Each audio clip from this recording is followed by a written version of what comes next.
தோகைமையில் உழவும் கந்தன் சுடற்கரத்திற்கும் வெற்றி வாகையே சுமக்கும் வேலை வணங்குவது எமக்கு வேலை.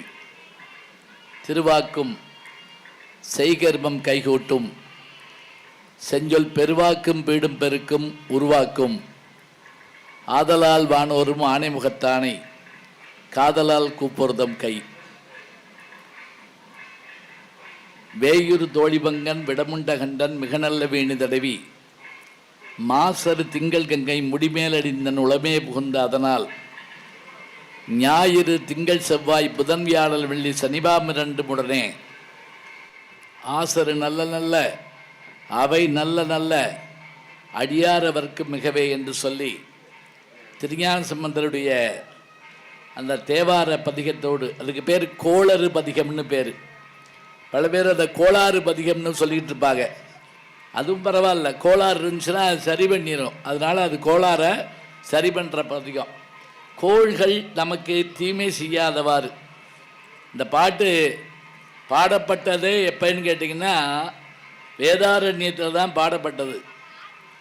பாண்டிய அரசியாகிய மங்கையர்க்கரசி குலச்சிறையார் என்ற தன்னுடைய மந்திரியை அனுப்பி மதுரை முழுவதும், மதுரை பாண்டி நாடு முழுவதும்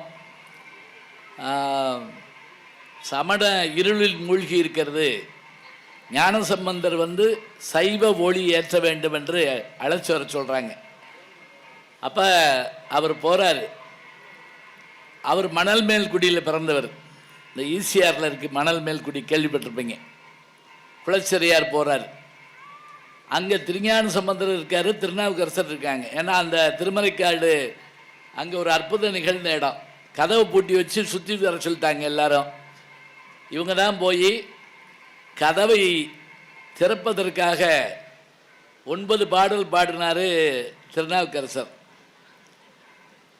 அப்புறம் திறந்தா மாத்திரம் பத்திரமா மூடவே முடியல. என்ன பண்ணுறது? சில சமயம் பூட்டை திறந்து பார்த்து மூடி பார்த்து திறந்து பார்த்து மூடி பார்ப்போம்ல, அதை மூடுறதுக்கு பாடினார் திருஞான சம்பந்தர். அவர் ஒரு பாட்டு பாடவும் அந்த கதவு மூடிடுச்சு. அவர் 9 பாட்டு பாடின பிறகு அந்த கதவு திறந்தது. அன்னைக்கு இரவு திருநாவுக்கரசு கூட தூங்கலையா. அந்த 3 வயது குழந்தைக்கு இருக்கக்கூடிய அருள் எனக்கு இல்லையே, ஒரு பாட்டில் திறக்குதே, நான் 9 பாட்டு பாடி பயனெல்லாம் போச்சே அப்படின்னு உடனே சிவபெருமான் கனவுல தோன்றி, அப்படி இல்லைப்பா உன் பாட்டில் மெய் மறந்துட்டேன்னாரான் ஒரு வார்த்தை. இப்போ சில நேரங்களில் கை தட்டாமல் மெய் மறந்து உட்காந்துடுறோம் இல்லையா, கை தட்டாமலே உட்காந்துடுறான். அது வேறு, மெய் மறந்தமா போதும் போதும் அப்படின்னு உட்காந்தமா தெரில, இருக்கட்டும்.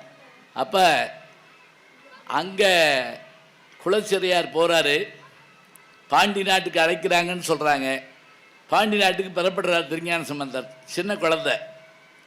அப்போ திருநாவுக்கரசர் சுவாமி யார ஞானசம்பந்தரை, சமணர்கள் கொடியவங்க, நீங்கள் இன்னைக்கு நாள் நல்லா இல்லை, நல்ல நாளாக பார்த்து புறப்படுங்க. ஏன்னு சொல்கிறார் தெரியுமா திருநாவுக்கரசர்?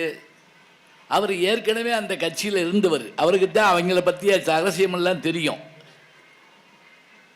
வேண்டாங்கிறார். அப்போ தாங்க ஞானசம்பந்தர் சொன்னார், உங்களை போன்ற பெரியவங்களுக்கு என்ன போன்ற குழந்தைகளுக்கும் சிவனடியார்களுக்கு 4 கோள் இருக்குமா? இல்லையே. ஞாயிறு திங்கள் செவ்வாய் புதன் வியாழன் வெள்ளி சனிபாமிரண்டு உடனே ஆசர் நல்ல நல்ல அவை நல்ல நல்ல அடியார் அவர்க்கு மிகவே சொல்லிட்டு அந்த கடைசி பண்ண பாட்டு முடிக்கிறாங்க. தேனவர் பொழில்களாலை விலை விலை சென்னல் என்று அந்த பாடலில் சொல்கிற போது, வளர்சென்பனுங்கும் திகழ நான்முகன் ஆதியாய பிரமாபுரத்து மறைஞான ஞான முனிவன் தானூர் கோடு நாளும் அடியாரை நலியாத வண்ண மருசை ஆன சொல் மாலையோதும் அடியார்கள் வானில் அரசால்வள் ஆணை நமதே, அப்படி சத்தியம் பண்ணுற மாதிரி சொல்கிறாருங்க. ஒரு செய்தி சமீபத்தில் ஐயா சோசோமி பேசி நான் கேட்டேன். வாட்ஸ்அப்பில் நல்ல செய்தியும் வருங்கிறதுக்காக சொல்கிறேன். என்ன தெரியுங்களா, நமக்கு சுதந்திரம் கிடைச்சது 1947 ஆகஸ்ட் 14 இரவு 12 மணிக்கு. இப்போ சுதந்திரம்னா அவங்க போகணும், நம்ம வாங்கணும். எதை கொடுத்து எதை வாங்கிறதுன்னு யாருக்கும் தெரியலை. சுதந்திரம்னு எழுதி கொடுத்தா போதுமா? இல்லை சுதந்திரம் கொடுத்துட்டோம்னு சொன்னால் போதுமா? என்ன ஒரு மரபு வேணாமா? கல்யாணத்தில் தாலி கட்டியாச்சான்னு கேட்போம்ல, அதெல்லாம் நாங்கள் கட்ட மாட்டோம்னு அது வேறு இருக்கட்டும், அதை பற்றி நமக்கு கவலை இல்லை. கட்டினா தான் அது கல்யாணம். சரி, இப்போ ராஜாஜிகிட்ட கேட்குறாங்க, மூதறிஞர் அவர்கிட்ட கேட்குறாங்க. அவர் சொன்னார், ஒரு ஆட்சி முடிஞ்சு இன்னொரு ஆட்சி மாறுனா அப்போ என்ன செய்வாங்க அப்படின்னா, செங்கோலை கொடுப்பாங்க கையில். இது இந்த நாட்டினுடைய வழக்கம். அப்போ திடீர்னு செங்கோலுக்கு எங்கே போகிறது யோசிக்கிறாங்க. திருவாவடுதுறைக்கு சொல்லி அனுப்புகிறாங்க. திருவாவடுதுறை ஆதீனகர்த்தர் உடனடியாக அங்கே இருக்கக்கூடிய பொற்கொள்ளர்கள்லாம் கூப்பிட்டு தங்கத்தாளாகிய செங்கோலை செய்து, அவருக்கு உடம்பு முடியாமல் இருந்ததுனால கூட இருந்த குட்டி சன்னிதானத்தை அனுப்பி இப்போ அதை கொண்டு போய், இப்போ நல்லா கவனிங்க, சுதந்திரம் எப்படி கொடுக்குறாங்க தெரியுமா? மவுண்ட் பேட்டன் பிரபு அந்த செங்கோலை அப்படி எடுத்து யார்கிட்ட கொடுக்கணும்? பண்டிட் ஜவஹர்லால் நேருகிட்ட கொடுக்கணும். இந்திய முதல் பிரதம மந்திரிகிட்ட கொடுக்கணும். இப்போ கொடுக்க போகிறப்ப என்ன செய்யலான்னா, அப்போ பாருங்கள் தமிழ்நாடு எவ்வளோ முக்கியத்துவம் வாங்கியதுன்னு. அன்றைக்கு இந்த நாதஸ்வரம் போல் திருவாவடுதுறை ராஜரத்னம் பிள்ளை அந்த ஆதீனத்திலிருந்து அனுப்புகிறாங்க. அவர் தாங்க நாதஸ்வரம் வாசிக்கிறாரு. நாதஸ்வரம் வாசிக்கிறவர் தமிழ்நாட்டுக்காரர். செங்கோல் தமிழ்நாட்டிலேருந்து போகுது. அந்த மவுண்ட் பேட்டன் பிரபு அவர் கையில் கொடுக்குறாரு. அப்போ இந்த திருஞான சம்பந்தருடைய தேவாரம் பாடப்பட்டு அரசாழ்வர் ஆணை நமதேங்கிற அந்த பாட்டு சொல்லப்பட்ட போது தான் நமக்கு சுதந்திரம் கிடைத்தது. எப்படி பாருங்க, செங்கோல்னா என்னன்னு கேட்குறோம் இல்லையா? இன்னைக்கு மதுரையில் 10 நாள் சித்திரை திருவிழாவில் ஒரு நாள் அம்பிகை அந்த செங்கோலை எடுத்துக்கிட்டு அவங்க பட்டத்தரசி ஆகி திக்கு விஜயம் பண்ணுவாங்க. அப்போ அந்த அம்மா கையில் செங்கோல் கொடுப்பாங்க. 6 மாதம் தான், அப்புறம் சிவபெருமான் வாங்கிக்கிடுவார். அப்படி கொடுக்குறப்ப அந்த அம்மாவுக்கு வேப்பம்பூ மாலை போடுவாங்க. பாண்டி மாதி யாருக்கு? அங்கேயர் கன்னியாகிய தடாதகை பிராட்டிக்கு. ஏன் தெரியுமா? வேப்பம்பூ மாலை பாண்டியர்களுக்கு உரியது. இப்போ சுதந்திரம் கொடுத்து வாங்குகிற விஷயத்தை நம்ம அங்கே பார்க்குறோம். திருஞான சம்பந்தருடைய பாட்டை நான் சொன்னது அதுக்கு தான். எத்தனை இன்னல்கள் வந்தாலும் நாளன் செய்யும் வினைதானன் செய்யும், என்னை நாடி வந்த கோள் என் செய்யும், கொடுங்கூற்றன் செய்யும் குமரேசன் இருந்தாலும் சதங்கையும் தண்டையும் தோளும் கடம்பும் எனக்கு முன்னே வந்து தோன்றிடுனே நாளன் செய்யும் வினைதானன் செய்யும். யாருக்கும் எந்த தீமையும் ஏற்படாதுங்கிற நம்பிக்கை நமக்கு இருக்கணுங்க. அதுபோல் இங்கே ஆர்த்தக்கூருக்கு என்ன அழைச்ச உடனேயே ஐயா தலைவரவை ஐயா அவர்கள் முத்துகிருஷ்ணன் செட்டியார்கள் அங்கே சென்னையிலிருந்து என்னை அழைச்ச உடனே நான் என்ன மகிழ்ந்தேன் தெரியுமா? நான் பயின்றது தியாகராசர் கல்லூரியில், நான் வேலை பார்க்கறது தியாகராசர் கல்லூரியில். இப்போவும் கூட தகைசால் பேராசிரியர், கொஞ்சம் தமிழாக இருந்தால் புரியலன்னா ப்ரொஃபஸர் எமிரிட்டஸ், இப்போ கொஞ்சம் விளங்கும்னு நினைக்கிறேன். ஏன்னா முந்தியெல்லாம் ஆங்கிலத்தில் சொல்லி தமிழில் சொல்லுவாங்க. இப்போ அப்படி இல்லை. இப்போ தமிழில் சொல்லி ஆங்கிலத்தில் சொல்ல வேண்டியிருக்கு. இப்போ உதாரணம் உங்களுக்கு எளிமையாக சொல்கிறேன் பாருங்க. ஐயா இந்த நிகழ்ச்சி நேரலையா? ஐயா அவர் கேமராமேன், நேரலையா? இதே மாதிரி ஒருத்தர்கிட்ட கேட்ட ஐயா போன வாரம் அந்த கேமராமேன்ட்ட, தம்பி இது நேரலையான்னு. ஒன்றும் நேரலையே, ஒன்றும் நேரல, எதுவும் நேரல. அப்புறம் ஐயா இது லைவான்னு கேட்டேன். அப்படி தமிழில் கேட்டு தொலைய வேண்டியதானே அப்படின்னாரு. நேரலைன்னா அவருக்கு புரியலை. அவர் என்ன பயந்துட்டார், என்னமோ நேந்திரிச்சு ஓடிருக்கு. ஏன்னா நம்ம ஊரில் சொல்லுவோம்ல, ஏதோ நேந்திரிச்சு எதுவும் நேரல, ஒன்றும் நேரலைங்க கவலை இல்லை அப்படிம்போம்ல. அப்போ ஆங்கிலம் பாருங்க. இப்போ நான் படித்த வேலை பார்த்த அந்த கல்லூரியை தொடங்கின ஆலை அரசர் என்று சொல்லக்கூடிய 48 மில்லுகளுக்கு அதிபதியாக இருந்த தியாகராஜ செட்டியார், கருமுத்து தியாகராஜ செட்டியார், அவர் பிறந்த ஊர் இந்த ஊர் தான். இங்கே இந்த மண்ணை தொட்டு வணங்கிட்டு தான் நான் வருவேன் எப்போவுமே. இங்கே தான் அவங்க முதல் கல்வி நிறுவனத்தை தொடங்குறாங்க, விசாலாட்சி கலாசாலை தொடங்குறாங்க. அதை தொடங்க வந்தது யார் தெரியுங்களா? பண்டிட் ஜவஹர்லால் நேரு தான் வந்து அந்த வெள்ளி தங்கத்தையோ தங்கச்சாவியோ வெள்ளிச்சாவியோ கொடுத்து அதை அப்படி திறக்க சொல்கிறாங்க. இதுக்கு எழுத்தாளர் கல்கி, பொன்னியின் செல்வன் இருக்குல்ல, அதை எழுதின கல்கி வந்திருக்காரு. நிருபரா வந்து இந்த சின்ன கிராமத்துக்கு, இந்த பள்ளிக்கூடத்துக்கு இந்தியாவின் பிரதமர் வந்து தொடங்குறாருன்னு சொன்னால் இது தெக்கூர் இல்லை, தெக்கூர் அப்படின்னு எழுதுறாராம். நான் என்னுடைய பேசும் கலைங்கிற நூலில் எழுதியிருப்பேன், வரவேற்பதை எப்படி சொல்லணும், நன்றி உரை எப்படி சொல்லணும், அறிமுக உரை எப்படி சொல்லணும்னு சொல்லியிருப்பேன். பல பேர் அறிமுக உரையை என்னன்னு கேட்டிங்கன்னா, அந்த இதை என்கிட்ட பயோடேட்டா வாங்கிடுவாங்க, வச்சுக்கிட்டு இவர் 1956ஆம் ஆண்டு பிறந்தார் ஏன் அப்படின்னு ஒரு கேள்வி கேட்பாங்க. ஏன்னா நான் என்ன செய்யறது, பிறந்துட்டேன். அதாவது நடுவில் அதெல்லாம் சேர்க்கப்படாது. அதை காட்டிலும் என்னை யாருன்னே தெரியாத சில பேரை அறிமுகப்படுத்த விட்டுருவாங்க. அப்படி தான் ஒரு தடவை ஈரோட்டில் நான் பேசிக்கிட்டு இருக்கப்ப, பேச போகிறப்ப அறிமுகப்படுத்துறதுக்கு ஒரு ஆளை அனுப்பியிருந்தாங்க. அவருக்கு என்னை தெரியாது, எனக்கு அவரை தெரியாது. அவர் ஒவ்வொன்றா பதுங்கி வந்து என்கிட்ட கேட்பார். இந்த பக்கம் வந்து, நீங்கள் மதுரையில் தானே வேலை பார்க்குறீங்க? ஆமாம் ஆமாம், சரி, அடுத்து, இப்படி ஒவ்வொன்றா கேட்டே இருப்பார். இதுக்கு நடுவில் அவருக்கு ஒரு மாபெரும் சந்தேகம் வந்துருச்சு. என்ன தெரியுமா, என்னை பற்றி எங்கள் பேராசிரியர் பரமசி ஒன்று எழுதியிருப்பார்.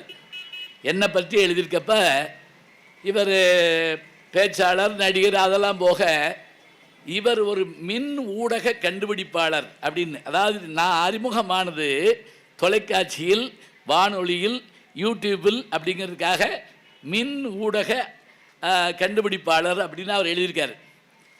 இவருக்கு அது என்னன்னு புரியலை, என்னை அறிமுகப்படுத்துகிறவருக்கு. என்கிட்ட வந்து கேட்குறாரு, நீங்கள் என்ன மின்சாரத்தில் கண்டுபிடிச்சிங்க அப்படின்னு கேட்டார். நான் உடனே கோபம் தாங்க முடியாத கோபம் எனக்கு, டியூப் லைட் அப்படின்னு சரின்னு குடிச்சுக்கிட்டாரு. புரிஞ்சுச்சா உங்களுக்கு? நீ ஒரு டியூப் லைட்டு அப்படின்னு நான் சொன்னேன், சரி அப்படின்னு குறிச்சிக்கிட்டார். நான் தான் டியூப் லைட்டை கண்டுபிடிச்சேன் போட்டிருக்கேன் அப்படின்னு சொல்லிட்டு போயிட்டார். நான் முதல்ல இங்கே வர்ற போது பயந்துக்கிட்டே தான் வந்தேன். வெறும் நாற்காலியாக இருக்கே, யாரையும் காணமே அப்படின்னு பயந்துக்கிட்டே வந்தேன்.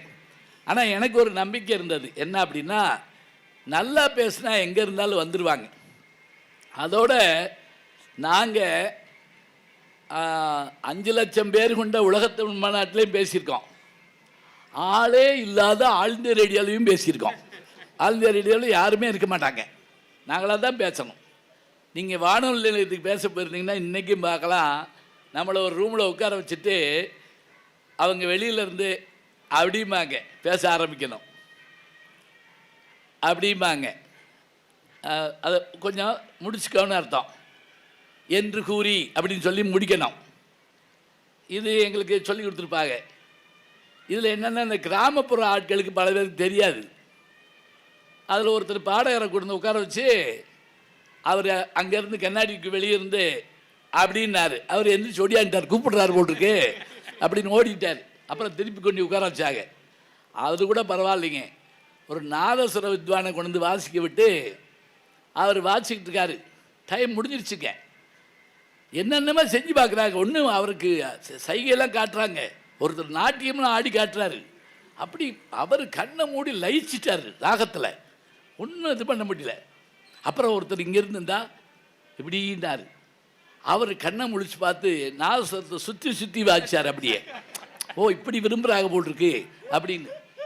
அதனால் இதெல்லாம் நமக்கு கேட்டு பழகி போயிட்டோம். நல்ல அமர்ந்து கேட்கக்கூடிய, எனக்கு நல்லா சொன்னால், நான் பேசி வளர்ந்ததே நகரத்தார் வீடுகளில் தாங்க. நான் எங்கேயும் சொல்லுவேன், இங்கே மட்டும் இல்லை, அமெரிக்கா, ஆஸ்திரேலியா, எங்கே ஏன் தெரியுங்களா, உட்கார்ந்து கேட்கக்கூடிய இடம் இங்கே தான். திருமணம் நடந்தால் கூட மணமேடை ஒரு புறமும் வாழ்த்தரங்க ஒரு புறமும் நீங்கள் அமைச்சிருப்பீங்க. இது தெரியாமல் பல பேர் எங்கள் வீட்லேயும் பேச வாங்கன்னு எங்களை கூட்டு போயிடுவாங்க. நாங்கள் பட்டிருக்க பாடு கல்யாண வீட்டில் அது ஒரு தற்கொலை முயற்சிங்க. யார் பேச்சையும் யாரும் கேட்க மாட்டாங்க, நாங்கள் பேசணும். ஒரு கல்யாண வீட்டுக்கு போயிருந்தேன் திருச்சியில். 3000 பேர் வந்திருந்தாங்க. நான் தான் பேச்சாளன். 3000 பேர் பேசிக்கிட்டு இருந்தாங்க, நான் உட்காந்துருந்தேன். அதனால் இனிமேல் கல்யாண வீட்டுக்கு போகக்கூடாதுன்னு நினச்சப்ப இன்னொரு கோஷ்டி வந்துட்டாங்க, பேச வாங்க. நான் சொன்னேன் அங்கே யாரும் கேட்க மாட்டாங்க அப்படின்னு. அவர் கேட்க மாட்டேன்ட்டார். உங்களை பற்றி உங்களுக்கு தெரியாது, வாங்கன்னு கூப்பிட்டு போய் அதே தாங்க நடந்துச்சு. இங்கேயாவது போடியம் இருக்குது, அங்கே ஹேண்ட்மேக்கை கையில் கொடுத்து பெரியோர்களே தாய்மார்களே 2 வார்த்தை தாங்க சொன்னேன். 300 பேர் மேடைக்கு ஓடி வந்து பொண்ணு மாப்பிள்ளை பரிசு கொடுக்குறோம்னு என்னைய தள்ளிக்கிட்டே போகிறாங்க. அப்படி நில்லு, இப்படி நில்லு, விலகு, ஒதுங்கு. நான் விடலை. தமிழ் படித்தவன் பாருங்க, இங்கே 10 பாட்டு, இங்கே 8 தொகை, இங்கே குறுந்தொகை, ஏன்னா பெருந்தொகை வாங்கிட்டேன் பேசுறதுக்காக. அதில் ஒரு பாட்டி என்கிட்ட வந்து என்னை முதுகில் தட்டி, அந்த ரூம்குள்ளே போய் பேசியா ஒருத்தருமே இல்லை அப்படின்னு சொல்லிச்சு. அது எவ்வளோ நல்ல பாட்டி பார்த்தீங்கன்னா, தனியாக பேசுகிற பையன் இங்கே பேசுனேன்னா அங்கே பேசுனேன்னா, இது எதுக்குன்னா யாராவது முகம் பார்த்து பேசினா தாங்க நல்லாயிருக்கும். இப்போ இவ்வளோ பேர் வந்துட்டீங்க. எங்களுக்கு ஒரு மகிழ்ச்சி என்னென்னா, வழக்கமாக அந்த கணவனா மனைவியான்னு ஒரு தலைப்பு இருக்குது. அதை பல பேர் 99 வருஷம் கான்ட்ராக்ட் எடுத்து பேசிக்கிட்டு தர்றாங்க. நாங்கள் அந்த பக்கமே போகிறதில்ல. ஆமாம், அது இப்போ எனக்கு அதை பார்த்தாலே கிடுக்கிட்டுன்னு நடுக்கும். எவ்வளோ நேரம் தான் மனைவியை வைக்கிறது, கணவனை வைக்கிறது, இவன் பைத்தியங்கிறது அவன் பைத்தியங்கிறத முடிஞ்சு போச்சு இல்லை. அப்புறம் என்ன பண்ணுறது? இப்போ முதல் இரவில் கணவன் மனைவிட்ட கேட்டானா, என்னை உனக்கு பிடிச்சிருக்கான்னு இருக்கான். இன்னும் பிடிச்சன்னா பிடிக்கல, எனக்கு கல்யாணம் ஆகி தாலி கட்டி பிடிச்சாச்சு. அவள் செல்லம்மா போ பைத்தியம் அப்படின்ட்டு இருக்கா. உனக்கு எப்படி தெரியும் அப்படின்ட்டு இருக்கா. உடனே அவள் சொன்னா, நீ இருந்த அதே ஆஸ்பத்திரியில் தான் நான் இருந்தேன். நீ 7ஆம் நம்பர் வார்டு, நான் 3ஆம் நம்பர் வார்டு. குடும்பம் சிரிக்கிங்க, கவலைப்படாதுன்னா. சரி இருக்கட்டும், அது வேண்டாம், வேறு தலைப்புகள் வேணும்னு ஐயா நம்ம டீம் மேனேஜர் செல்லக்கண்ணன் என்ன பண்ணாருன்னா, ஐயா அவர்களுக்கு ஒரு 5 தலைப்பு மேலே அனுப்புனாங்க. அவங்க என்ன செஞ்சாங்கன்னா, பக்தி தலைப்பு போடணும், அதுவும் ஈடுபாட்டோடு இருக்கணும் அந்த தலைப்பு அப்படிங்கிறதுக்காக ஒரு நல்ல தலைப்பை எடுத்து கொடுத்துருக்காங்க. இந்த தலைப்பை எல்லா இடத்துலையும் பேசவும் முடியாது. இன்றைக்கி என்ன தலைப்பு என்னன்னு பார்த்தீங்கன்னா, பட்டிமன்றம் எப்படி தொடங்குதுன்னு பார்த்துக்குங்க. இறைவனை நாம் வணங்குவது எதற்காக ஒரு கேள்வி கேட்குறோம். கோயிலுக்கு போகிற சாமி கும்பிட போகிறீங்களே எதுக்கு? ஒரு பேட்டி இப்போ படம் பார்த்துட்டு வந்தால் பேட்டி கேட்குறோம்ல, படம் எப்படி? சில பேர் ஒன்றுமே சொல்லாமல் உதட்ட பிதுக்குவாங்க, பார்த்துருக்கீங்களா? அப்படிப்பா அந்த பக்கம் போகாதுன்னு அர்த்தம். இன்னும் சில பேர் அந்த மெசேஜ் போட்டுருவாங்க, மாப்பிள்ளை வராத கொள்றாங்க அப்படின்னு சொல்லுவாங்க. சாமி கும்பிட போறியே எதுக்குன்னு கேட்டால் எத்தனை பேர் என்ன சொல்லுவோம்? வேண்டுதலுங்க, போகணும். நான் நல்லா இருக்க காரணம் சாமி தாங்க, போகணும். எனக்கு கஷ்டம் வந்தப்பா அவர் தாங்க தீர்த்தாரு சொல்லுவோம். இதே தாங்க இன்னைக்கு கொடுத்துருக்கோம் தலைப்பு. இறைவனை நாம் வணங்குவது நம்முடைய இன்னல்கள் நீங்கவா. இன்னல்கள் தான் என்ன? துன்பம். இன்னல்கள் நீங்கவா இறைவனை வணங்குவது. இன்னல்கள் நீங்கவா இல்லை இறையன்பு ஓங்கவா. இறையன்பு ஓங்கவா. இப்போ நம்ம அங்கே போய் சாமி கும்பிடுறது என்னென்னா, நமக்கு இறை மீது பக்தி ஓங்குவதற்காகவா அல்லது நல்ல வேலை என் கஷ்டத்தை தீர்த்தார் அப்படிங்கிறதுக்காகவா? இது புரியுதா இல்லையான்னு நான் ஒன்றும் சொல்ல மாட்டேன். ஏன்னா இவங்க பேசி உங்களுக்கு புரிய கவலைப்படாதீங்க. இப்போ நமக்கே தெரியும், நம்ம வாழ்க்கையில் ஒவ்வொரு செயல்பாடு நடக்கிறப்பையும் அந்த செயல்பாட்டுக்கு பின்னாடி நமக்கு இறைவன் இருக்காருன்னு தோணும். 2 நாளைக்கு முன்னாடி இப்போ தான் சொல்லிக்கிட்டு இருந்தேன் ஐயாட்ட, சிதம்பரம் ஐயாட்ட. திருவாடனையில் பேச போயிருந்தோம். என்ன ஆச்சரியம்னா, எங்களை நேரடியாக கூப்பிடாம, இப்போ ஐயா விழாக்குழு ஐயா தலைவர் கூப்பிட்ட மாதிரி கூப்பிடாம இன்னொரு ஆள் மூலமாக கூப்பிட்டாங்க. என்ன ஆகி போச்சுன்னா, எங்களை அங்கே யாருன்னு கண்டுக்கல, வரவேற்கல. நாங்கள் போய் இறங்கியிருக்கோம். எனக்கு ரொம்ப கவலையாக போச்சு. என்னடா 50 வருஷமாக பேசிக்கிட்டு இருக்கோம், வான்னு கேட்க ஆள் இல்லையே. அந்த நேரங்க ஒரு பல்லக்கில் ஒரு திருமேனியை கொண்டு போகிறாங்க, சாமி திருமேனியை கொண்டு போகிறாங்க. யாருன்னு கேட்டேன். அது யாருக்கு சாமி கொண்டு போகிறாங்களே? வருண தீர்த்தத்தில் நம்ம உற்சவ மூர்த்தியாகிய எம்பெருமானும் எம்பெருமாட்டியும் அந்த ரத்னபுரீஸ்வரரும் ஸ்நேகவல்லி அங்கே இருக்காங்க. அவங்கள பார்க்கறதுக்காக போகிறாங்க. நீங்கள் அவர் கூடயே போங்க அப்படின்னாங்க. அந்த கொண்டு போகிறாங்கல்ல அந்த திருமேனி கூடயே போங்கன்னு. நானும் போயிட்டேன். அங்கே போனோடனே அவங்க எல்லோரும் வரவேற்றாங்க. உடனே அந்த இது பண்ணி இப்போவும் கேட்குறேன், அவர் யாருன்னு. அவர் தாங்க ஞானசம்பந்தர் அப்படின்னாங்க. எனக்கு என்ன தெரியுமா ஆச்சரியம், நம்மளை கூப்பிட ஆள் வரலன்னு நினச்சேன். ஞானசம்பந்தரே கூட கூப்பிட்டு போயிட்டாரே, இதை காட்டி எனக்கு என்ன வேணும் சொல்லுங்க. ஒரு நிமிஷம் மனக்கவலை மாறி போச்சுங்க. மனக்கவலை மாற்றல் அறிதிம்பாருங்க இல்லையா? தனக்கோமை இல்லாதான் தாள் சேர்ந்தார் கல்லால் மனக்கவலை மாற்றல் அறிது. ஒரு வினாடி. அன்னைக்கு 6ஆம் நாள் மண்டபப்படி கழுவேற்றம். திருஞான சம்பந்தர் சமணர்களோடு போராடி அனல்வாதம் புனல்வாதத்தில் ஜெயிச்சு அதில் வெற்றி பெற்றதன் காரணமாக சமணர்கள் கழுவேறினார்கள். அந்தது எல்லா சைவ கோயில்கள்லையும் 6ஆம் நாள் மண்டபப்படி. அன்னைக்கு நான் அதை பேசிட்டு தாங்க தொடங்கினேன். ஒரு அத்தனை கவலையும் ஒரு வினாடிக்குள்ளே போச்சு. இப்போ இதைத்தான் இன்றைக்கி பேச வந்திருக்கிறாங்க. இது நீங்கள் உங்கள் வாழ்க்கையிலையும் பொருத்தி பார்க்கலாம். கடவுளுடைய அந்த அருள் எப்படி நமக்கு கிடைக்குது, வேண்டுதல் கேட்டவுடனே கொடுக்குறாரா, இல்லை கொஞ்சம் சோதித்து பார்த்து கொடுக்குறாரா, இதெல்லாம் சொல்கிறோம்ல.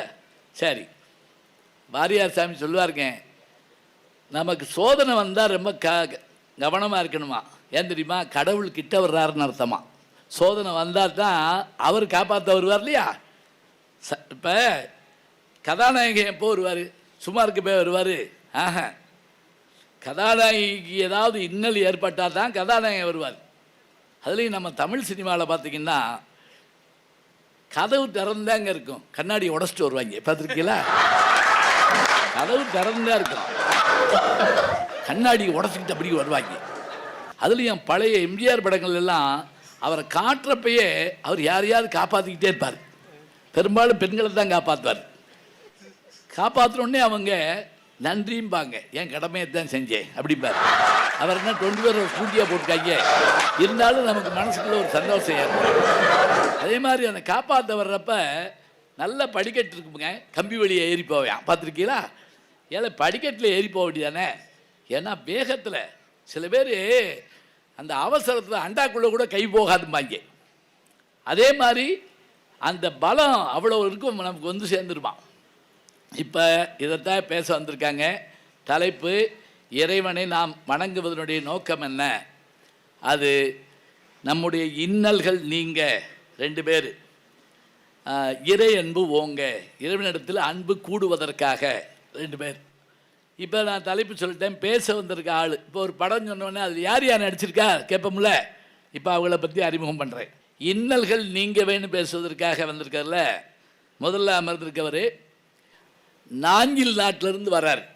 நீங்கள் ஒன்றே துபாய் அப்படி இப்படி நினச்சிடாங்க. நாஞ்சில் நாடுனா கன்னியாகுமரின்னு அர்த்தம். ஒரு காலத்தில் திருவிதாங்கூர் சமஸ்தானத்தில் சேர்ந்திருந்தது. அத்தகைய ஊர் கடற்கரை பகுதி, அங்கேருந்து வர்றாரு. எங்கே பாருங்க, நான் இந்த பகுதியில் தண்ணீருங்கிறது ரொம்ப கஷ்டமாக இருக்கும். ஏன்னா பூம்புகார்லேருந்து வந்தவங்க தானே நகரத்தார்கள் எல்லாம். ஆழிப்பேரலைக்கு அவர்கள் அஞ்சித்தான் இங்கே வந்தாங்க. ஆழிப்பேரலைக்கு தமிழில் என்ன? சுனாமி. பாருங்க, நான் சொல்கிறேன், பேசாமல் தான் இருக்கீங்க. சுனாமிங்கிறது ஜப்பானிய வார்த்தை. ஆழிப்பேரில் தான் உண்மையான தமிழ். ஒன்றும் இல்லைங்க. இப்போ வச்சுக்குங்க, அருவின்னு நல்ல தமிழ் வார்த்தை இருக்குங்க. அருவி, குற்றால அருவியிலே குளித்தது போல் இருக்குதா? ஐந்தருவி, பேரருவி, சிற்றருவி, தேனருவி, எவ்வளோ அழகாக இருக்குது. இந்த அருவின்னு சொல்ல தெரியாமல் இங்கிலீஷ்காரன் வாட்டர் ஃபால்ஸ் அப்படின்ட்டான். வாட்டர் ஃபால்ஸ், நம்மளால் அதை அப்படி மொழிபெயர்த்து விட்டாங்க. நீர் வீழ்ச்சி அப்படின்னா. ஏன்டா வீழ்ச்சின்னு சொல்கிறீங்க? நீருக்கு எதிராக வீழ்ச்சி ஒருபோதும் கிடையாது. அதாவது மறந்தும் கூட தீய சொற்களை சொல்லக்கூடாதுங்க. அதுதான் அழகு. நம்ம எப்போவுமே அந்த பண்பான சொல்ல பழகி கொடுக்கணும். இதில் நாஞ்சில் நாட்டிலேருந்து வர்றாரு, நல்லா பேசுவார், முடிஞ்சால் பாடுவார், தேவையான பாடுவார். ஆமாம், ஏன்னா இப்போ பட்டிமன்றத்தில் அதெல்லாம் வேண்டியிருக்கு பாடுறது. அதோடு நின்னா பரவாயில்ல. அடுத்த ஸ்டேஜுக்கு வந்து அணித்தலைவர்கள் அக்கினி சட்டி அடித்து 5 நிமிஷம் ஆடுவார்கள். நடுவர் நாக்கில் வேல் குத்தி தீர்ப்பு சொல்வார். அப்படிலாம் கண்டுபிடிக்காமல் இருக்கணும். பாடுவார். அது மட்டும் இல்லை, இதில் ஒரு ஆச்சரியம் என்னென்னா, அவர் எம்ஏ ஆங்கிலம் முடிச்சுட்டு தமிழில் அழகப்பா பல்கலைக்கழகத்தில் முனைவர் பட்ட ஆய்வு பண்ணுறார். யார் வாத்தியார் தெரியுமா? அந்த உட்காந்துருக்கேன், இவர் தான் வாத்தியார், கைடு.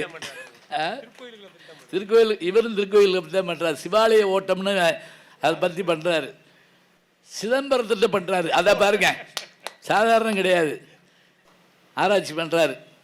அதுக்கு மேலே ஒரு கல்லூரியில் வேலை பார்க்குறாரு. கிடைக்கிற சம்பளத்தில் முதியோர் இல்லங்கள், அனாதை விடுதிகள், படிக்க முடியாத பிள்ளைகள் என்று கூடிய மட்டும் தன்னால் முடிஞ்ச உதவி செய்கிறார். நல்ல பேச்சாளர், வணக்கத்திற்குரிய நாஞ்சில் நாவரசு செல்லக்கண்ணன் இங்கே வந்திருக்கிறார்.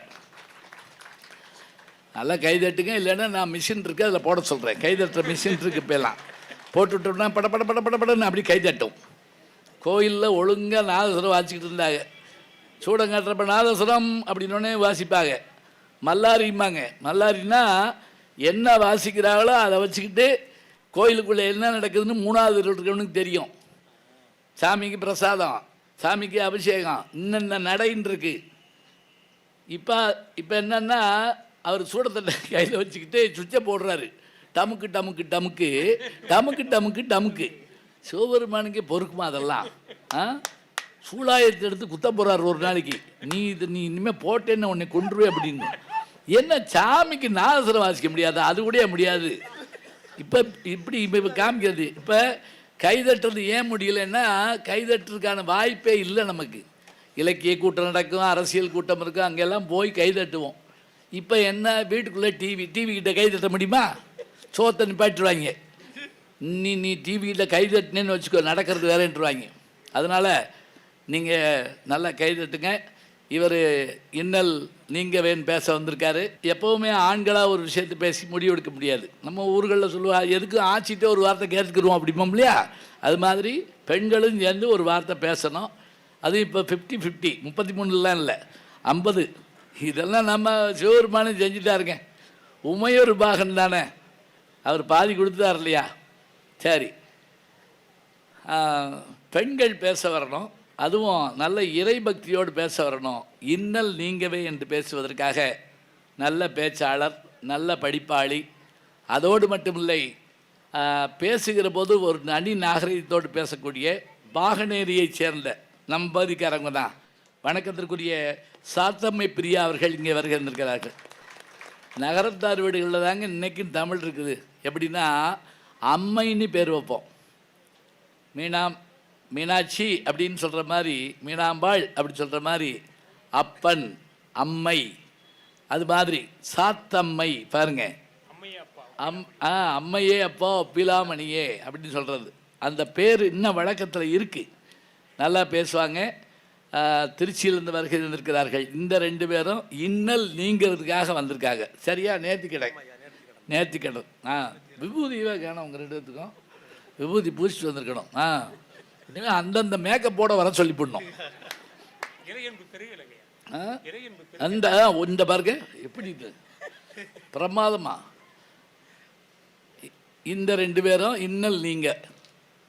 இவங்க என்ன சொல்கிறாங்கன்னா, இன்னல் என்னங்க, நாங்கள் போய் சாமி கும்பிட்றதே அந்த எம்பெருமான் மீது எங்களுக்கு அன்பு ஓங்கத்தானே என்று பேசுவதற்காகத்தான் வந்திருக்கவர். யாருன்னு கேட்டால், காரைக்குடி அழகப்பா கலை அறிவியல் கல்லூரியுடைய தமிழ்துறை தலைவர், இங்கே இருக்கக்கூடிய மேலை சிவபுரி கல்லூரியில் தன்னுடைய தமிழ் கல்வியெல்லாம் கற்றவர், கற்ற பெருமையோடு அங்கே போய் தலைமை பொறுப்பில் இருக்கிறவர், பல பிஹெச்டிகளை உருவாக்கியிருக்காரு. இந்த இவரையும் பிஹெச்டிக்கு உருவாக்கிட்டு இருக்காரு. பிஹெச்டி, எம்ஏ, எம்ஃபில், பிஹெச்டி பட்டங்களை பெற்றவர், நல்ல நனி நாகரிகத்தோடு பேசக்கூடியவர். சமீபத்தில் இலங்கை போயிட்டு வந்தார். இன்னும் கூட பார்த்திங்கன்னா கள்ளழகர் ஆற்றுல இறங்குற நிகழ்ச்சியை சமீபத்தில் தொலைக்காட்சியில் மிக அழகாக வர்ணனை செய்த நம்முடைய வணக்கத்திற்குரிய பேராசிரியர் டாக்டர் சிதம்பரம் அவர்கள் இங்கே வருகை இருந்திருக்கிறார். இறையன்பு ஓங்கத்தான் அப்படின்னு இந்த பக்கம் ஒரு பெண்ணு பேசுனா அந்த பக்கம் ஒரு பெண்ணு பேசணும். ஏன்னா நம்ம கிராமங்கள்லாம் போய் பொம்பளைக்கு பொம்பளைவா பேசு அப்படிப்போம்ல, அது மாதிரி இங்கே பேசுவதற்காக வந்திருக்கவங்க யாருன்னா, இவங்களும் தெற்கு பகுதியை சேர்ந்தவங்க தான். அதாவது கோவிந்தம்மாள் ஆதித்தனார் கல்லூரி எங்கே இருக்குன்னா திருச்செந்தூரில். அவங்க படித்தது எங்கன்னா திருவனந்தபுரத்தில் படித்தாங்க. அப்படி படிக்கிற காலத்திலேயே முதுகலை பட்டத்தில் தங்கப்பதக்கம் வென்றவர்கள். அதோட கோவிந்தம்மாள் ஆதித்தனார் கல்லூரியில் தமிழ் பேராசிரியராக இருக்கிறாங்க. எம்ஏ, எம்ஃபில், பிஹெச்டி பட்டங்களை பெற்றுக்கக்கூடிய இனிமையாக பாடக்கூடிய ஸ்ரீமதி தியாகராஜன் அவர்கள் இங்கே வருகை இருந்திருக்கிறார்கள். இவ்வளோதாங்க அறிமுகம். இருக்கட்டும், இவ்வளோ அறிமுகம். இனி முக்கியமான விஷயம் சொல்ல போகிறேன். என்னன்னா, எம்புட் நேரம் பேசணும், எவ்வளவு நேரம் பேசணும். ஏன்னா உங்களுக்கு வேலை இருக்குது, எனக்கு வேலை இருக்குது. நல்லா சொன்னால் நான் இன்றைக்கி முடித்து ராத்திரியோட ராத்திரியாக பாஞ்சாலக்குறிச்சி அடைய வேண்டுமாங்கல்ல, அது மாதிரி நான் மயிலாடுதுறை போகணும். நாளைக்கு காலையில் கல்யாணம், அங்கே போய் நான் அதில் பேசணும். அதனால் பேச்சாளர்களுக்கு நேரம் சொல்லிடுவோம். நான் இதை ஏன் கவனமாக வச்சுருக்கேன்னா, நான் ஒரு ஊருக்கு பேச போயிருந்தப்ப அந்த ஊர் தலைவர்கிட்ட கேட்டேன், பஞ்சாயத்து போர்டு தலைவர்கிட்ட, ஐயா எம்பிட்டு நேரம் பேசணும்னு கேட்டேன். அவர் கையை பிடிச்சி கண்ணீர் விட்டார். இப்படிலாம் கேட்கக்கூடாதுயா, இது உங்கள் ஊர் மாதிரி, எவ்வளோ நேரம் வேணாலும் நீங்கள் பேசுங்க, நாங்கள் போயிடுவோம் அப்படின்னாரு. எங்களுக்கு வேலை இருக்குல்ல அப்படின்னாரு. அப்புறம் நான் என்ன வேலையை தவிர ஊர் ஊராக போய் பேசிக்கிட்டு இருக்கேன். அதனால் பேச்சுங்க, கிடைக்க முடியாத ஒன்று. இங்கே சாப்பிட்ட உணவு இங்கே போனால் 3 மணி நேரம், ஆனால் இங்கே கேட்ட செய்தி நம்ம மனதுக்குள்ளேயே அறிவுக்குள்ளேயே போனால் வாழ்நாளெல்லாம் மறக்கக்கூடாது. செல்வத்துள் செல்வம் செவிச்செல்வம், அச்செல்வம் செல்வத்துள் எல்லாம் தலை. அதனால் பேச்சாளர்கள் ஒவ்வொருத்தரும் 10 இதுக்கு பிறகு நிகழ்ச்சி ஏதாவது இருக்குங்களா? வேறு நிகழ்ச்சி இருக்கா? பரதநாட்டியம், இசை நிகழ்ச்சி ஏதாவது? அது வரைக்கும் பேச முடியாது, ஓரளவு பேசுவோம். ஏன்னா கவுனியர் சீவல்லேப்பம் வடை இட்லிலாம் அடிச்சு தான் வந்திருக்கோம், தெம்பாத்து தான் பேசுவோம். ஆமாம், சாப்பிட்டு வந்தோம்னு சொல்கிறதெல்லாம் பழகுது. ஒரு அடி அடிச்சுக்கார் அப்படின்னு சொல்லுவோம்ல, அது மாதிரி நல்லா அருமையாக உணவு உண்டு தான் வந்திருக்கோம். நீங்களும் சாப்பிட்டு தான் வந்திருப்பீங்க. இருக்கட்டும், அணித்தலைவர்கள் 10லேருந்து ஒரு 12 நிமிஷம் பேசுவாங்க. பேச வேண்டியது அவர்கள் கடமை. நேரத்தை பார்த்து இப்படி மணி அடிக்க வேண்டியது என்னுடைய கடமை. உங்கள் கடமை என்ன அப்படின்னா, நீங்கள் கைதட்டலாம், சிரிக்கலாம், வீட்டுக்கு போகணுன்னு நினச்சாலும் தப்பு இல்லை. ஒரு 2 பேராக போங்க. நான் சொன்னோடனே ஒருத்தவங்க கிளம்பி போகிறாங்க, நல்லவங்களாக இருக்காங்க, வர்றாங்க, யாரையோ கூப்பிட்ற போகிறாங்க, அப்படி வச்சுக்கிடுவோம். ஆமாம், அதனால் கேட்கலாம். 2 பேராக போங்க. போகிறப்ப எப்படி போகிறதுன்னு தயங்கவெல்லாம் வச்சுக்கிறாங்க. அதுக்கெல்லாம் விஞ்ஞானம் இருக்குது. வெறும் ஃபோனை எடுங்க, காதில் வைங்க. அப்படியா, இந்தா வந்துட்டேன், அப்படி போங்க. கூட இருக்க 2 பேர் என்னையுமானே எப்படி கேட்பாங்க, கூப்பிட்டு போயிருங்க. இதோ பட்டிமன்றம் தொடங்குகிறது. இறைவனை நாம் வணங்குவதனுடைய நோக்கம் இன்னல்களை களையவா, இன்னல்கள் நீங்கவா, இறை அன்பு ஓங்கவா, இன்னல்கள் நீங்கத்தான் என்று பேசுமாறு பேராசிரியர் வணக்கத்திற்குரிய செல்ல கண்ணன் அவர்களை அன்போடு அழைத்து முதல் சுற்று பேச்சை நிறைவு செய்கிறேன். நன்றி, வணக்கம். எல்லாம் வல்ல எல்லாமுமான உலகை படைத்து உலக உயிர்களுக்கெல்லாம் உயிருக்கு உயிராய் அணுவுக்கு அணுவாய் இயக்கி வரக்கூடிய ஏக பரம்பொருளை மனதில் நினைத்து மொழியால் உலகத் தமிழர்களை ஆட்சி செய்து வரக்கூடிய சொற்களை விற்பனை செய்வோர்கள் மத்தியில் மக்கள் இதயத்திலே சொற்களை விதைத்து வரக்கூடிய மிகச்சிறந்த தமிழறிஞரும் சமீபத்திலே லண்டன் சென்று வாழ்நாள் சாதனையாளர் விருது பெற்றிருக்கக்கூடிய எங்களுடைய வழிகாட்டியுமான ஐயா நடுவர் பெருந்தகை அவர்களே, சொல்லுங்க. இரு அணியிலும் வாதிடுவதற்காக வருகை இருந்திருக்கக்கூடிய பேச்சாளர் பெருமக்களே, இந்த நல்ல நிகழ்வினை மிகச் சிறப்பாக ஏற்பாடு செய்து ரசித்துக் கொண்டிருக்கக்கூடிய அத்துணை சான்றோர் பெருமக்களுக்கும் அடியனின் முதற்கண் அன்பு கலந்த வணக்கத்திலே தெரிவித்துக் கொள்ளுகின்றேன். நல்ல சந்தோஷமா கைத்தட்டலாம் ஐயா, காசா பணமா.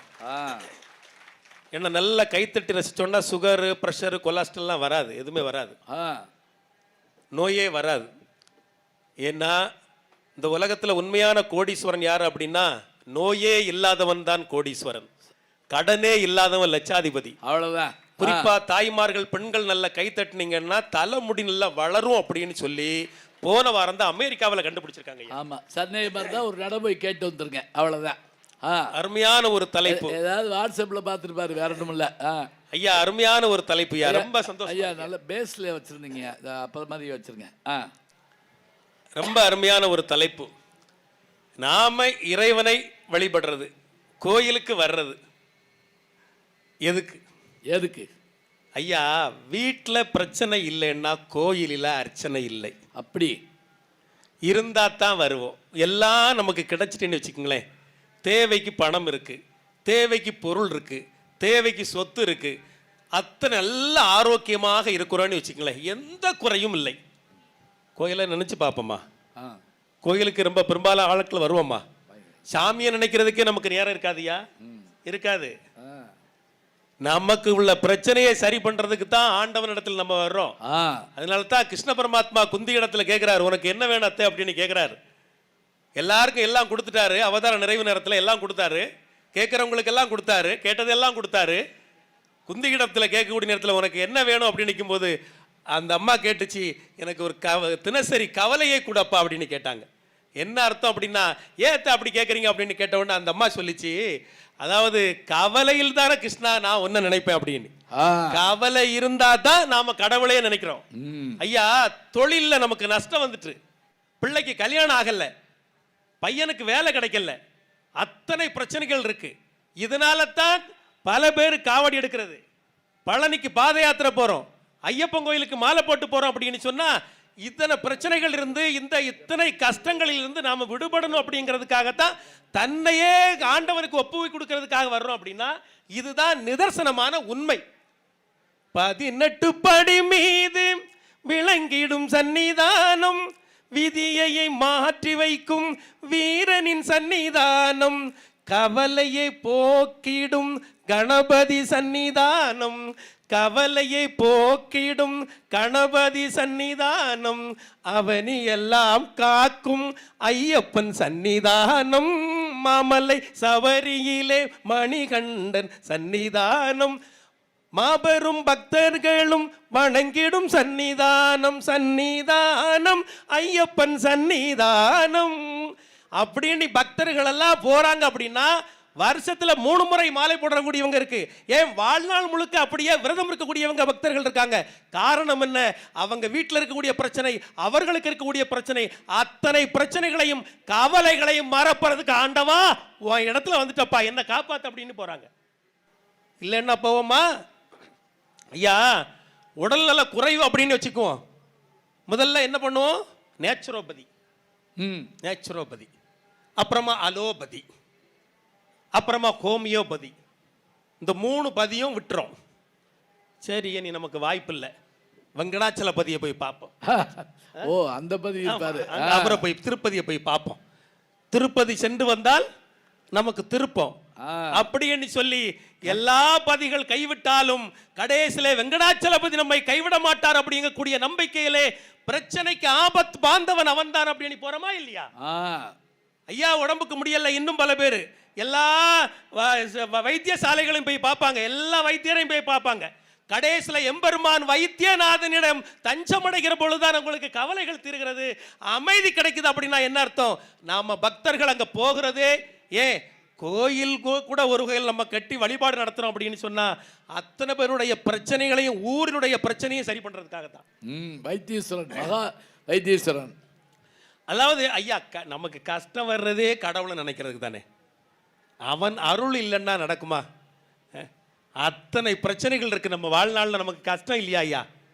எவ்வளவு பிரச்சனை இருக்கு. தூங்கி முழிச்ச நேரத்தில் இருந்து இந்த ஒரு நாள் கடறுவதற்குள்ள படுற பாடு இருக்குல்ல, ஒவ்வொரு மனிதனும் ஏதோ ஒரு வகையில் ஏதோ ஒரு பிரச்சனை, பிள்ளைக்கா இருக்கும், மனைவிக்கா இருக்கும், வீட்டில் உள்ள சுற்று வட்டாரத்தில் உள்ளவர்களா இருக்கும், ஏதோ ஒரு பிரச்சனை. இந்த பிரச்சனைகளுக்கெல்லாம் முடிவு கட்டணுங்கிறதுக்காக நெஞ்சுக்கு நிம்மதி ஆண்டவன் சன்னதி அப்படின்னு கவிஞர் கண்ணதாசன் சொன்னது மாதிரி அதற்காகத்தான் நாம போறோம். நான் ஒரு சின்ன கேள்வி கேட்கிறேன், அவங்க சொல்ற மாதிரினா ஐயா, இறை அன்பு ஓங்கிறதுக்கு அப்படின்னு எடுத்துக்கிட்டோம்னா ஐயா, இந்த உலகத்துல ரொம்ப சாதாரண மக்கள் ஐயா, எல்லாம் ரொம்ப எளிய மக்கள், ஏழை மக்கள், அன்றாடங்க தங்களுடைய வாழ்நாளை கடத்துறதுக்கே பாடா பட்டுக்கிட்டு இருக்காங்க. இவங்க இறை அன்பு ஓங்கன்னு போக முடியுமா ஐயா? எல்லாம் சித்தர்களா?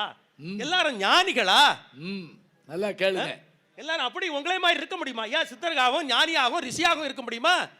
அதனால தான் கவிஞன் அழகா சொல்லுவானே, எங்கும் இன்பம் விளங்கவே, எங்கும் இன்பம் விளங்கவே அருளுமாபதி, எளிமை அகல வரம் தாவா வளம் பொங்கவா, எளிமை அகல வரம் தாவா வளம் பொங்கவா, தில்லை அம்பல நடராஜா எளிமை நாதனே பரமேசா. என்னுடைய எளிமையே என்னுடைய கஷ்டத்தை நீ மாற்ற வேண்டும்ங்கிறதுக்கு தான் அங்க போறோம். இந்த பாட்டு யார் எழுதுன்னு தெரியுங்களா யாருக்காது? இப்போ ஒரு பாடினார்ல, இந்த பாட்டு யார் எழுதுன்னு தெரியுங்களா? நல்ல பக்தி பாட்டா இருக்கு பாருங்க. உடுமலை நாராயண கவி, அப்புறம் யார், கண்ணதாசன், மருதகாசி, காமு ஷரீப், இப்படி எல்லாம் சொல்லலாம். அவங்க யாரும் இல்லை. பொது உடைமை சமுதாய சித்தாந்தத்தை எழுதின பட்டுக்கோட்டை கல்யாண சுந்தரம் எழுதின பாட்டு இந்த பாட்டு. ஆச்சரியம். அவர் எழுதியிருக்கார் இந்த பாட்டு. அவர் கேட்டாங்களாம், நீங்கள் சாமி பாட்டு எழுதுவீங்களா? எனக்கு என்ன இதில் ஒன்றும் இல்லையே, நான் தாராளமாக எழுதுவேன். அது பாருங்க, தில்லையம்பல நடராசான்னு தொடக்கிறாரு. ஐயா, ஒரு நாடு பண்பாட்டுக்கு அடிமையாகலாம், பாட்டுக்கு அடிமையாக முடியுமா ஐயா? படம் பேர் சௌபாக்கியவதின்னு நினைக்கிறேன். சரி, சௌபாக்கியவதி. சௌபாக்கியவதி இல்லைன்னா ஒரு நிமிஷம் ஏஐட்ட கேளுங்க, சொல்லிடுறோம். இல்லையா, சௌபாக்கியவதி தான். ஐயா, ஒரு நாடு பண்பாட்டுக்கு அடிமையாகலாம், பாட்டுக்கு அடிமையாக முடியுமா? பாருங்க, பாணபத்தர் அப்படின்னு சொல்லி ஒரு அற்புதமான ஒரு நல்ல ஒரு மிகச்சிறந்த ஒரு பக்தர். அங்க அந்த நாட்டில், பாண்டிய நாட்டில் என்ன பிரச்சனை? ஹேகமநாதன் அந்த மன்னர், அந்த பாடகர் வந்து சொல்றாரு, என்னுடைய பாட்டுக்கு உங்க நாடு அடிமையாக போகணும் அப்படிங்கிற அந்த பிரச்சனை தானே நம்ம எல்லாருக்கும் தெரிஞ்ச விஷயம் தான். அவர் வடநாட்டில இருந்து வந்தவர், இன்னைக்கு வந்துகிட்டே இருக்காங்க வடநாட்டில இருந்து. ஆமா, அவர் அன்னைக்கு ஒருத்தர் வந்தார், இன்னைக்கு நிறைய பேர் வர்றாங்க. அப்ப பாருங்க ஐயா, இதான் பிரச்சனை. இப்ப இந்த பிரச்சனைக்கு யார் முடிவு காணணும்? மன்னனை வந்து ஆணை பிறப்பிக்கிறா, நீங்க வந்து இதுதான், நீங்க தான் பாடணும், அவரை ஜெயிக்கணும் அப்படின்னா நீங்க உங்களால தான் முடியும் அப்படிங்கிறார். அவர் என்னால முடியாது அப்படின்னு சொல்லி பார்க்குறாரு, கேட்கல. கடைசியில் அவர் என்ன பண்றாரு, இந்த பிரச்சனைக்கு ஒரு முடிவுக்கு வரணும், நானா கிடைச்சப்பா உனக்கு, அதனால எம்பெருமான் சிவபெருமான்கிட்ட போய், எப்பா நீ என்னை காப்பாத்து, இந்த பிரச்சனையிலிருந்து எனக்கு ஒரு என்னை விடுவிக்கணும், எனக்கு பெரிய கஷ்டத்தில் மாட்டிக்கிட்டான் அப்படின்னு சொல்லி தான் அவர் போடுறார். சிவனிடத்தில் மன்றாடி அவர் உருகி உருகி உருகி உருகி பாட பாட பாட எம்பெருமான் இவரை காப்பாற்ற வேண்டும் என்பதற்காக விறகு வட்டியா வர்றார். ரொம்ப அற்புதமாக அந்த திருவிளையாடல் படத்தில் வரும். வசை வருமே பாண்டி நாட்டினிலே, குழலி மணவாளனே உனது வீட்டினிலே, உயிர் வருத்தம், உயிர் வருத்தம் ஞான பாட்டில் இல்லை, உயிர் வருத்தம் நாத பாட்டினிலே, அப்படியே நீ பாடி முடிக்கக்கூடிய நேரத்தில் எம்பெருமான் சிவபெருமான் இல்ல, அதுல இன்னொரு வரி இருக்கு, அதை விட்டுட்டீங்க. வெற்றி ஒருவனுக்கா, வெற்றி ஒருவனுக்கோ மதுரை தமிழனுக்கோ, வெற்றி ஒருவனுக்கோ மதுரை தமிழனுக்கோ, இசை தமிழ் நீ செய்த அரும் சாதனை, நீ இருக்கையிலே எனக்கு பெரும் சோதனை. இந்த பாட்டெல்லாம் சாதாரணமாக எடுத்து பாட முடியாது. யார் பாட்டு தெரியுமா? டிஆர் மகாலிங்கம், எங்கள் ஊருக்காரரு. வைகைக்கரையினுடைய தெங்கரை டிஆர் மகாலிங்கம், வடகரை நான் எங்கள் சோழவன் தான். அவருடைய அந்த ஹை பிச்சில் தியாகராஜ பாவதற்கு பிறகு அந்த மீட்டரில் பாடக்கூடிய ஒரே ஆள் அவர் தாங்க. இவர் சர்வசாதாரணமாக எடுத்துட்டாரு. ரொம்ப கஷ்டம் பாடுறது. ஐயா, நந்தனார் வந்து எம்பெருமானுடைய திருமேனியை பார்க்க முடியல. ஐயே, என்னுடைய பக்தனுக்கு இப்படி ஒரு நிலைமை வரலாமா அப்படின்னு சொல்லி நந்தனாருக்காக நந்தியே கொஞ்சம் அப்படின்னு சொல்லி ஒதுங்க சொல்றாரு. அப்படின்னா அந்த பக்தனுக்கு வரக்கூடிய கஷ்டத்தை மாற்றணுங்கிறதுக்காக, தன்னுடைய பிள்ளை, தன்னுடைய பக்தன், அதாவது தாளம் போட்டு கை வலிக்குதுங்கிற காரணத்துக்காகத்தான், அதுல இருந்து விடுவிக்கணுங்கிறதுக்காகத்தான், அந்த பிரச்சனையை மாற்றணுங்கிறதுக்காகத்தான் பொன் தாளம், பொன் சிவிகை, பொன் குடை எல்லாம் ஞான சம்பந்த பெருமானுக்கு கொடுக்கப்பட்டது. அப்படின்னா அழுத பிள்ளைக்கு தாயா பால், அவ்வளவுதான்யா, முடிஞ்சு போச்சியா, அழுத பிள்ளைக்கு பால். அதான் பாஞ்சாலிக்கு சேலையை கொடுத்தான்ல, பாஞ்சாலிக்கு எம்பெருமான் சேலையை கொடுத்தா, அப்பர் பெருமானுக்கு சூலையை கொடுத்தாரு, இது சுந்தரமூர்த்தி சாமிகளுக்கு ஓலையை கொடுத்தாரு, ஞான சம்பந்த பெருமானுக்கு பாலை கொடுத்தாரு. சரி, இதான் ஐயா. இவை அத்தனையும் எப்படி ஆட்கொள்ளப்படுகிறது அப்படின்னு சொன்னா, அவர்களுடைய பிரச்சனைக்கு தான் ஒண்ணும் இல்ல. அபிராமி பட்டர் அப்படி என்ன பண்ணாரு, அதாவது அமாவாசை பௌர்ணமி அப்படின்னு சொல்லி முடிச்சிருங்க, முடிச்சிருங்க. அமாவாசைய பௌர்ணமி அப்படின்னு சொன்னாரு, அவ்வளவுதான். இனி பௌர்ணமியை காட்டணும். அப்ப என்ன பண்றாரு, பெரிய குழிய தோன்றாரு, விறக போடுறாரு, 4 பக்கம் கம்ப நாட்டுறாரு, உரிய கட்டுறாரு, அதுல மேல கீழே நெருப்ப போடுறாரு. அம்மா, எனக்கு வேற வழி இல்ல, நீதான் கதி, மன்னன்ட்ட நான் இப்படி சொல்லிட்டேன், என்ன இதுல இருந்து நீ மாற்றணும், இந்த பிரச்சனையில இருந்து, இந்த கவலையில இருந்து என்னை நீ மாற்றணும் அப்படின்னு சொல்லி அதற்காக பதிகம் பாடி பாடி பாடி பாட்டு பாடுறாரு. அம்மா காட்சி கொடுக்கிறா, அதனால் அவருக்கு அதுல இருந்து பிரச்சனை தீர்கிறது. அதனால் கஷ்டத்தில் தான் நாம் கடவுளை நினைக்கிறோம். பெரும்பாலானவர்கள் எல்லோரும் அன்பு மட்டுமாக ஓடவில்லை. ஏனென்னா ஞானியோ சித்தர்களோ அல்ல, நாம் எல்லாம் சாதாரண மக்கள். இந்த சாதாரண மக்களுக்கு தேவை இன்றைய பிரச்சனை நீங்க வேண்டும், இன்றைய கஷ்டம் நீங்க வேண்டும். இன்னைக்கு உள்ள அன்றாட பிரச்சனை நமக்கு தீர்ந்தால் போதும் அப்படின்னு சொல்லி ஆண்டவனிடத்திலே மன்றாடுகிறோம். அதுதான் உண்மை. ஆகவே இறைவனை நாம் வணங்குவது இன்னல்கள் நீங்கவே என்று சொல்லி வாய்ப்பளித்த அத்தனை பெருமக்களுக்கு நன்றி பாராட்டி விடைபெறுகின்ற அன்பு வணக்கம் ஐயா. இந்த சட்டமா போடுவோம் ஐயா. இவர் பேசுறது நாகர்கோவில் கேட்கணும்னு நினச்சி போடுறாரு. நல்லா அருமையாக பேசினார், அருமையாக பாட்டும் பாடினார், நல்லா இருந்துச்சு. ஏன்னா பக்தி பாட்டு தானே பாடுறாரு. அதனால் அவர் சொன்ன மாதிரி அந்த ஹேமநாத பாதரா நீங்கள் திருவிளையாடல் படம் பார்த்துருந்தீங்கன்னா இந்த ஆணவமே உருவமாக ஒருத்தர் வரணும்னா பாலையா தாங்க வருவார். அடே அப்பா, அந்த பாட்டு ஒரு நாள் போதுமா பாலமுரளி கிருஷ்ணா வச்சு பாட வைக்கிறாங்க. பாலமுரளி கிருஷ்ணா கேள்விப்பட்டிருப்பீங்க, இசை உலகினுடைய முடிசூடா மன்னன். அவர் இந்த படத்துக்கு பாட போனப்ப எல்லாரும் அவர் ஒரு மாதிரியே சொல்லிவிட்டாங்களா, எப்படி ஏங்க இந்த படத்தில் நீங்கள் ஹேமநாத பாவருக்கு பாட போகிறீங்க, சிவாஜி கணேசன் டிஎம்எஸ் பாட போகிறாரு, அவர் ஜெயிக்கிற மாதிரியும் நீங்கள் தோக்குற மாதிரியும் வருது, போய் பாடலாமான்னு கேட்குறாங்க.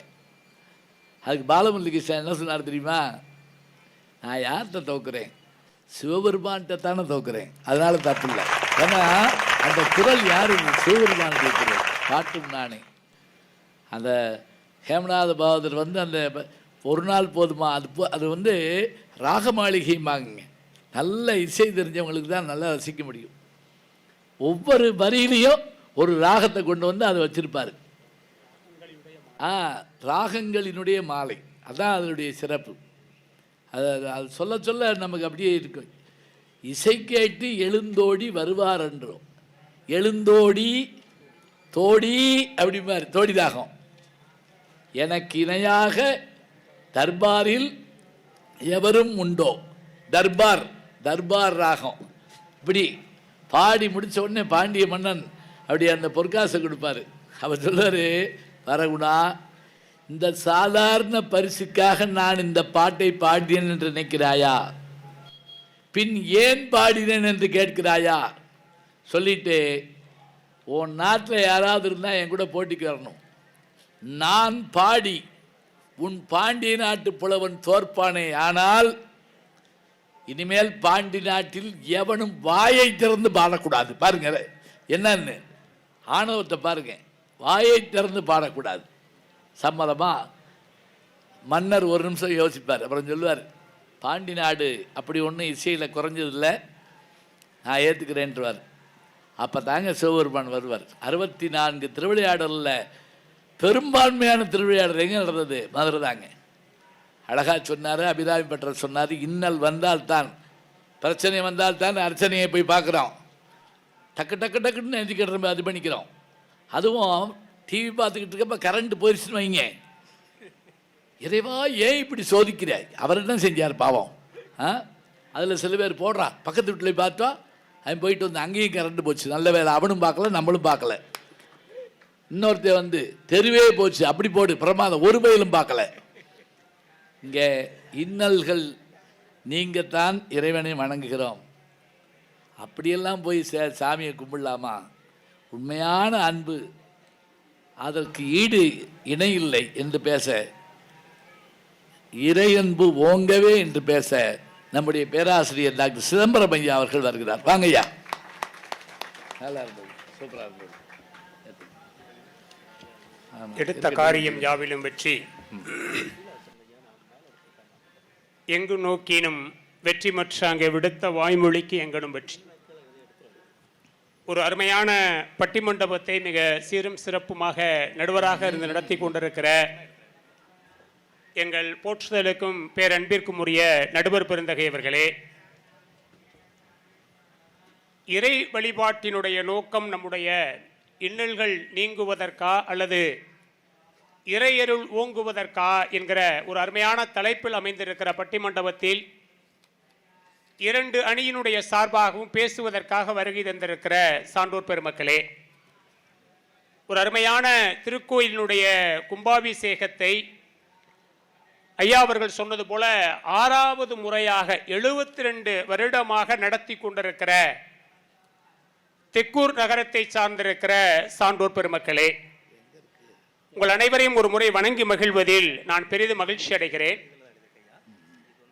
சான்றோர் பெருமக்களே, நம்ம தெக்கூர்ல வீற்றிருந்து நமக்கெல்லாம் அருள் தருகிற அம்மனுக்கு பெயர் மீனாட்சி என்று பெயர். ஒரு அருமையான மீனாட்சி சுந்தரேஸ்வரர் திருக்கோயிலினுடைய கும்பாபிஷேகத்தை நடத்துறோம். இப்ப நமக்கு ஒரு உண்மை தெரியும், சுந்தரேஸ்வரர் அப்படின்னாலே அவர் பேரழகினுடைய உச்சம்னு அர்த்தம். என்னங்க அப்படிதானே அர்த்தம்? பேரழகினுடைய உச்சம். மீனாட்சி அம்மனுக்கு என்ன பெரிய பெருமை தெரியுங்களா? அம்மனுக்கு காஞ்சியில காமாட்சி, காசியில விசாலாட்சி, மதுரையில மீனாட்சி. இந்த காஞ்சி காமாட்சிக்கும் காசி விசாலாட்சிக்கும் இல்லாத ஒரு பெரிய சிறப்பு நம்ம மதுரை மீனாட்சிக்கு உண்டு. அந்த கோயில்ல இங்கே இருக்குங்கய்யா. என்ன பெரிய சிறப்பு அப்படின்னு கேட்டீங்கன்னா, நான் ஏற்கனவே சுந்தரேஸ்வரன்னாலே பேரழகன். அந்த சுந்தரேஸ்வரருக்கு ஒரு ஆசை வருமா? என்ன ஆசை வருமா? தான் மனசு இருக்கு இல்லையா, தான் மனசுல அடிக்கடி எழுதி பார்க்கிற அழகோவியம் யாருன்னா மீனாட்சி அம்மனா. பேரழகின் வடிவமா இருக்கிற சுந்தரேஸ்வரே பேரழகின் வடிவமாக மனசுக்குள்ள அடிக்கடி எழுதி பார்க்கிற உயிர் ஓவியம் இருக்கு. ஓவியத்துக்கு உயிர் இல்லை, ஆனா மீனாட்சிக்கு உயிர் உண்டான். உயிர் ஓவியமாக இருப்பவள் மீனாட்சி அம்மை. நான் சொல்லல, எரிதழங்கம் உடுக்கும் புவனம் கடந்து நின்றான் ஒருவன் திருவுளத்தில் அழகுளிய எழுதி பார்த்திருக்கும் உயிர் ஓவியமே குமரகுரு சுவாமிகள் மீனாட்சி அம்மை பிள்ளை தமிழ சொல்றார். இந்த பாட்டு பாடினப்பதாங்க மீனாட்சி உள்ள இருந்து வந்து திருமணநாயக்கர் கழுத்துல இருந்த முத்துமாலையை கரட்டி தமிழ் புலவனுக்கு போட்டுச்சுங்க. தொடுக்கும் கடவுள் பழம்பாடல் தொடையின் பயனே நரைபலுத்த துறை தீந்தமிழின் ஒழுகுனரும் சுவையேங்கிற இந்த பாட்டுக்கு தான் அம்பாள் அருள் செஞ்சது. அந்த மீனாட்சி சுந்தரேஸ்வரர் கோயில்ல அந்த பக்கம் ஒருத்தர் நின்றுகிட்டு சாமியை கும்பிடுறதே பிரச்சனைக்கு தான் அப்படின்னு ஒரு தொடங்கி இருக்கிறார். அது ஒரு வார்த்தை ரொம்ப டைமிங்கா சொன்னார்.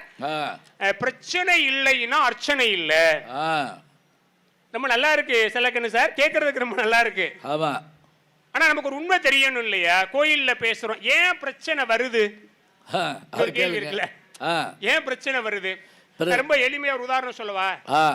இப்ப நம்ம வீட்டுல காலையில வீட்டுக்காரர் ஆபீஸ் கிளம்பிட்டு இருக்கிறார். சட்னி அரைக்க பொட்டுக்கல்ல இல்ல. குழந்தை ஒரு 5 வயசு பையன், அவனை கூப்பிட்டு போய் பெட்டி கடையில பொட்டுக்கல்ல வாங்கிட்டு வாடான்னு அனுப்பிச்சு விடுறோம். அந்த பையன் ரொம்ப வேகமா பொட்டுக்கல்ல வாங்குறதுக்கு வந்த பையன் இந்த மீனாட்சி சுந்தரேஸ்வரர் கோயிலுக்கு வாசல்ல ஒரு குரங்காட்டி குரங்க வச்சு வித்த காமிச்சுக்கிட்டு இருக்கிறான். இந்த பையன் பொட்டுக்கல்ல வாங்குறத மறந்துட்டு அரை மணி நேரமா குரங்காட்டியுடைய வித்தையை பார்த்துட்டு நின்றுட்டு இருக்கிறான். வீட்டுல அம்மா வீட்டுக்காரர் திட்டாரேன்னு பிரச்சனை. அந்த குரங்கு இந்த அம்மா நேர மகனை தேடி வர்றா. இந்த பையன் எந்த வேலைக்காக வந்தானோ அந்த வேலையை மறந்துட்டு ஒரு குரங்காட்டியுடைய வித்தையை பார்த்துக்கிட்டு நிக்கிறான். இப்ப அம்மா என்ன பண்ணுவா? என் பிள்ளை எவ்வளவு அருமையாக குரங்காட்டியின் வித்தையை பார்க்கிறதுன்னு மகிழ்ச்சி அடைவாள. ரொம்ப கோபமா அந்த குழந்தை முகத்துல ஓங்கி ஒரு அடியை வச்சு, நான் உனக்கு என்ன சொல்லிவிட்டேன், நீங்க என்ன செஞ்சுக்கிட்டு இருக்கிற அப்படின்னு அடிப்பால? அடிக்க மாட்டாள? கட்டாயம். அப்ப இந்த அடி எதுக்குன்னா, எந்த வேலையை நம்ம செய்ய வந்தோமோ அந்த சேலையை விட்டுவிட்டு வேறொரு வேலையை பார்த்துக்கிட்டு இருக்கிறதுனாலதான் இந்த அடி. ஐயா, மனுஷன் நம்ம எதுக்கு பிறந்தோம் தெரியுங்களா? இறைவனை வணங்கி இறையருளினுடைய உச்சத்தை பெறணுங்கிறதுக்கு தான் மனித பிறப்பே. மனித பிறவும் வேண்டுவதே இம்மாநிலத்தே. நீங்க இங்க வந்ததுக்கு பின்னாடி இறைவனை வணங்குறதை விட்டுட்டு இந்த உலகத்தில் இருக்க பணத்து மேலையும் பொருள் மேலையும் ஆசைப்பட்டு கடவுளை வணங்குறத மறந்துடுறீங்க இல்லையா? நீங்க வந்த வேலையை மறந்துட்டு சொந்த வேலையை பார்த்துக்கிட்டு இருக்கீங்கன்னு சொல்றதுக்கு தான் உங்களுக்கு பிரச்சனையே. அப்பதான் இன்னல் வருது. அப்ப உங்களுக்கு உண்மை புரியுதா? ஏன் பிரச்சனை வருதுன்னா, நீங்க இறைவன் மேல் இருக்கக்கூடிய அன்பை மறந்து விடுவதால் தான் உங்களுக்கு பிரச்சனை வருகிறதே தவிர, இறைவன் மீது இருக்கிற அன்பு உயர்ந்தோங்கி இருக்குமானால் உங்களுக்கு பிரச்சனையே வராது என்பது எங்களுடைய அணி. இப்ப எது சரி? அப்புறம் இன்னொரு விஷயம் சொன்னார், ரொம்ப எந்த அணின்னு என்னால கண்டுபிடிக்க முடியாது. தமிழ்நாட்டுல எந்த அணி எதுல இருக்குன்னு யாருக்கும் தெரியல. நடுவர் அநேகமா முடிகிறப்ப அவர் இந்த அணிக்கு வந்துடுறதுக்கு வாய்ப்பு இருக்கு. சொல்ல முடியாது, இந்நேரம் சிலது நடந்திருக்கலாம். ஏன்னா இப்ப அவர் அங்க உட்கார்ந்து இருக்க பதவி போனாலும் போயிடும். அதனால அவர் இங்க வந்தா தான் காப்பாத்திக்க முடியும். கவலைப்பட. அவர் இன்னொரு விஷயம் வேற சொன்னார், அழுகிற பிள்ளைக்கு தாங்க நீங்க வந்து ஆளை இழுக்கப்படாது. நடுவர் அவர்களே, ஐயா அவங்க பக்கம் என்ன பலவீனம்னு நாங்க தேடல, அவங்க சொன்னதை வச்சுதான் நாங்க சொல்றோம். சரி. இப்ப ரெண்டாவது ஒரு விஷயம் ரொம்ப பிடிக்கிறப்ப சொன்னார், அழுத பிள்ளைக்கு தாங்கயா பாலு. நாங்க ஒத்துக்கிறோங்க, நாங்க இல்லைன்னு சொல்லல. ஆனா என் கேள்வி என்ன தெரியுமா, அழுத பிள்ளைக்கு தான் பால் என்பது உண்மைதான், ஆனால் அழுத பிள்ளைகளுக்கெல்லாம் பாலாங்கிறதா எங்க கேள்வி. அப்படி கேளுங்க. ஏங்க ஒரு பிள்ளையாங்க அழுது, ஊர்வலத்துல எத்தனை 1000 பிள்ளைகள் அழுதுதா இல்லையா? ஆனா ஞானசம்பந்தர் என்கிற பிள்ளை அழுத பொழுது மட்டும்தானே அம்பிகை இறங்கி வந்து பால் கொடுத்தாள்னா, அழுத பிள்ளைக்கெல்லாம் பால் கிடையாது. இறைவன் அருளை பெற்று எந்த குழந்தை அழுகிறதோ அந்த குழந்தைக்கு தான் பால். அப்படி சபாஸ். உங்க பிரச்சனை தீரணும்னா கூட எங்க ஆண்டவனுடைய அருள் இல்லாமல் அது சாத்தியமில்லை அப்படிங்கறத நீங்க புரிஞ்சுக்கணும். நடுவில் இன்னொரு விஷயம் சொன்னார், நம்ம பணத்துக்கு அலையிறோம், பொருளுக்கு அலையிறோம். உங்களுக்கு ஒரு உண்மை தெரியுங்களா, இறைவனுக்கிட்ட போய் நான் இதை தருகிறேன், நீ எனக்கு இதை குடு அப்படின்னு நீங்க கேட்டீங்கன்னா அதுக்கு பேர் வழிபாடு அல்ல, அதுக்கு பேர் வணிகம். கடவுள்கிட்ட போய் நீங்க அதை கேட்கக்கூடாது. கடவுள்கிட்ட போய் என்ன கேட்கணும், எப்பா உன்னைய கும்பிடுறத எனக்கு கொடு, இதை தாண்டி எனக்கு வேற ஒன்றும் பெரிதாக வேண்டான்னு கேட்கறதா உண்மையான. இன்னொரு ரொம்ப வருத்தத்தோட விஷயம் சொல்லவாங்க, ரொம்ப வருத்தமா சொல்றேன். இன்னைக்கு பெரும்பாலான சைவ சமயத்தினுடைய கோயில்கள், பெரும்பாலான சைவ சமயத்தினுடைய கோயில்கள் வழிபாடு என்பதை மறந்து போய் வெறும் பரிகார ஸ்தலமாக மாறிடுச்சா இல்லையா? கட்டாயம் கட்டாயம். நல்லா சொல்றாரு, அருமையா சொல்றாரு. எந்த கோயில் எல்லாமே என்னன்னா, எங்க போனாலும் பரிகாரம் பண்ணுங்க, பரிகாரம் பண்ணுங்க. உங்களுக்கு ஒரு உண்மை தெரியுமா, சிவபெருமான் கோயில்கள்ல நவக்கிரகங்கள் வர ஆரம்பிச்சதே 12ஆம் நூற்றாண்டுக்கு பின்னாடி தான். அதுக்கு முன்னாடி வரைக்கும் சிவபெருமான் தான் எல்லாம். பையா தொடங்குறப்ப ஒரு விஷயம் சொன்னாங்கல்ல, வேயிரு தோழிபங்கன் விடமுண்ட கண்டன் மிக நல்ல வீணை தடவி ஞாயிறு மாசரு திங்கள் கங்கை முடிமேல் அணிந்தன் உளமே புகுந்தாதனால் ஞாயிறு திங்கள் செவ்வாய் புதன் வியாழன் வெள்ளி சனி பாம்பிரண்டினூடே. அந்த பாட்டுல ஒரு நுட்பம் இருக்குங்க, ஆசரு நல்ல நல்ல அவை நல்ல நல்ல. அதான் ஞானசம்பந்தர் குறிப்பு. அவர் என்ன சொன்னார், இங்க பாரு, நவக்கிரகங்களுக்கு தலைவன் என்னுடைய சிவபெருமான். அந்த சிவபெருமான் மேல இறையன்பு ஓங்கி அவன் என்னுடைய உள்ளத்துல வந்து உட்கார்ந்துட்டான்னா ஆசரு நல்ல நல்ல, எனக்கு வர்ற பிரச்சனையே வராது. அதை விட முக்கியம் என்ன தெரியுங்களா, பிரச்சனை முக்கியம் இல்ல, எது பிரச்சனையை தருகிறதோ அதை தீக்கணும். அதானங்க மருந்து. உண்மை. பிரச்சனை மருந்து இல்ல, நோய் நாடி நோய் முதல் நாடி. அவர் என்ன சொன்னார், இங்க ஒரு பிரச்சனைகளை தர்றது எது தரும், நவக்கிரகங்கள் தானே தரும். இப்ப நீங்க சிவனை கும்பிட்டுட்டீங்கன்னா ஆசரு நல்ல நல்ல அவை நல்ல நல்ல, எந்த நவக்கிரகங்கள் பிரச்சனையை தருமோ அந்த பிரச்சனையை தருகிற நவக்கிரகங்களே நல்லதாக மாறிடும். அப்ப உண்மையான இன்னைக்கு பேப்பர் பார்த்தீங்கன்னா தெரியும், என்ன தெரியுமா, குரு பயிற்சி பலன் போட்டிருக்காங்க. அது எல்லாருடைய இதையும் எடுத்து பார்த்தோம்னா அத்தனை ராசிக்காரர்களுக்கும் குரு பயிற்சி பலன் இருக்கு. இப்ப நம்ம யாரு மேல அன்பு ஓங்கணும், சிவபெருமான் மேல தானே அன்பு ஓங்கணும். ஆனா நம்ம யாரு மேல அன்பு செலுத்திக்கிட்டு இருப்பீங்க, திருநள்ளாறு போங்க, சிவன் சந்நிதியில கூட்டம் இல்ல, சனீஸ்வரர் சந்நிதியில எல்லாரும் போய் நிக்கிறோம். நான் உங்களுக்கு ரொம்ப புரிய எளிமையான ஒரு உதாரணம் சொல்றேங்க. ஒரு பெரிய பணக்காரர், ஒரு பெரிய கோடீஸ்வரர், பரோபகாரி, ஐயா அதை சொல்லி முடிச்சு, அவர்கிட்ட போய் ஒருத்தர் நின்னா, நான் ரொம்ப கஷ்டப்படுறேன், என் பிரச்சனையில கொஞ்சம் தீர்த்து வைங்களேன். உடனே அவர் என்ன பண்ணார், பிரச்சனையை தீர்க்கிறதுக்கு செல்லக்கண்ணு சார் சொன்ன மாதிரி ஒரு 5 லட்சம் ரூபாய் கொடுத்தார், வச்சுக்கப்பானார். இவனுக்கு பாருங்க என்னன்னா அதை விட பேராசை. வாங்கிட்டு வெளியே வந்தா அவருடைய பெரிய வீடு, வீட்டுக்கு பக்கத்தில் ஒரு அவுட் ஹவுஸ், ஒரு சின்ன வீடு ஒன்று இருந்துச்சு, சின்னமா சிறிய ஒரு வீடு இருந்துச்சு. இவன் அதை பார்த்த உடனே கேட்டான், எனக்கு வீடும் இல்லை, உங்க வீடு சும்மா தானே கிடக்கு, இந்த சின்ன வீடை என்கிட்ட கொடுத்தா நான் உட்காந்துக்கு வேணேனா. அவர் அதை விட நல்ல மனுஷன். அவர் சொன்னா பரவாயில்லப்பா சும்மா தான் இருக்கு, நீ இதை எடுத்துக்கினார். இப்போ அந்த வீட்டில் அவர் கொடுத்த 5 லட்சம் ரூபாயில அவன் சந்தோஷமா இருக்கிறான். இப்போ நமக்கு ஒரு உதவி தேவைப்படுது, நம்ம யாரை கேட்கணும், அந்த ஏழைக்கு கொடுத்த பணக்காரர்கிட்ட போய் கேட்கறது புத்திசாலித்தனமா, இல்ல பணக்காரர்கிட்ட வீடை வாங்கிட்டு உட்கார்ந்துருக்கான் பாருங்க இவன்கிட்ட கேட்கறது புத்திசாலித்தனமா? இந்த கதையை அப்படியே வச்சுக்கோங்க.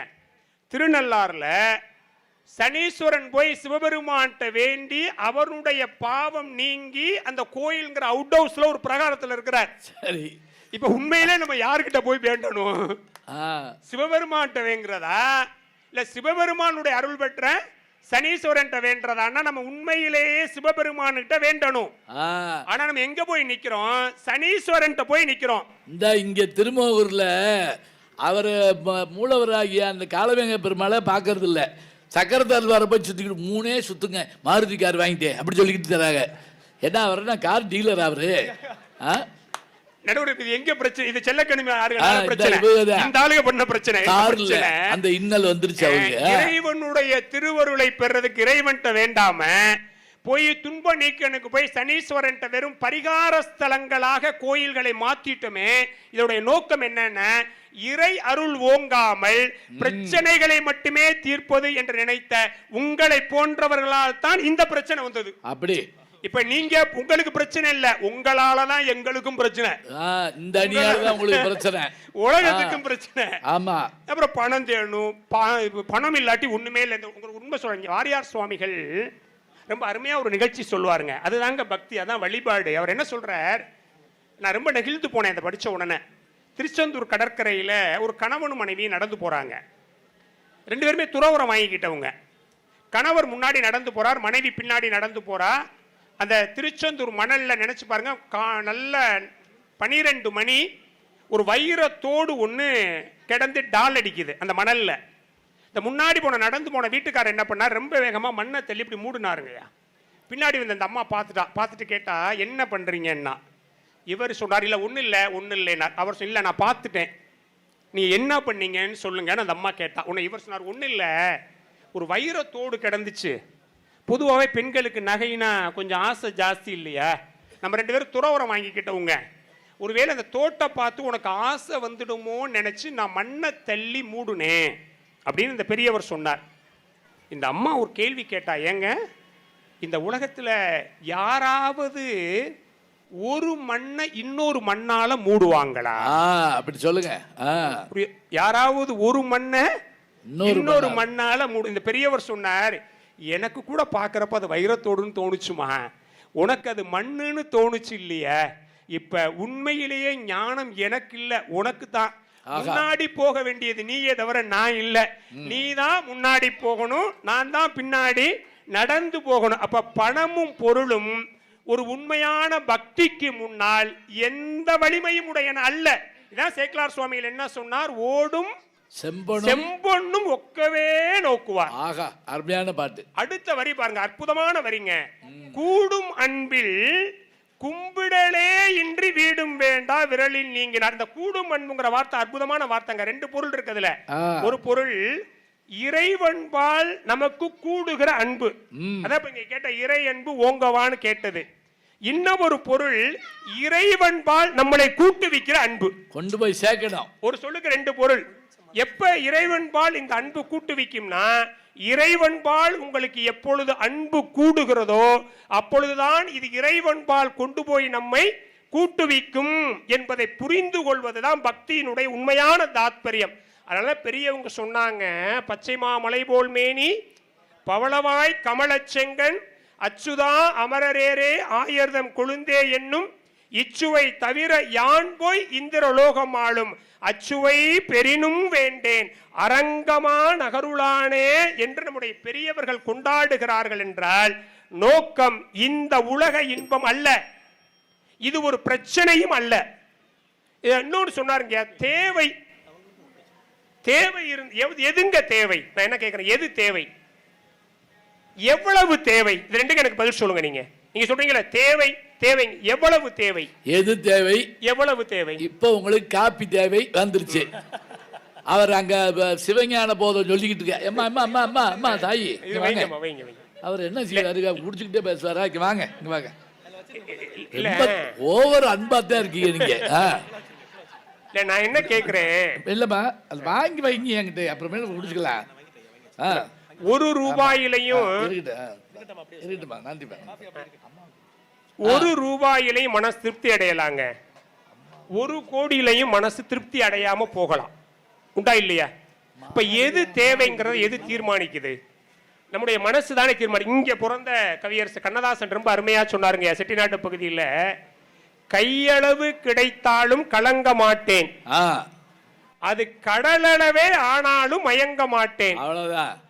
உள்ளத்திலே உள்ளதுதான் உலகம் கண்ணா, இதை உணர்ந்து கொண்டால் துன்பமெல்லாம் விலகும் கண்ணா என்று பேசினார்ல.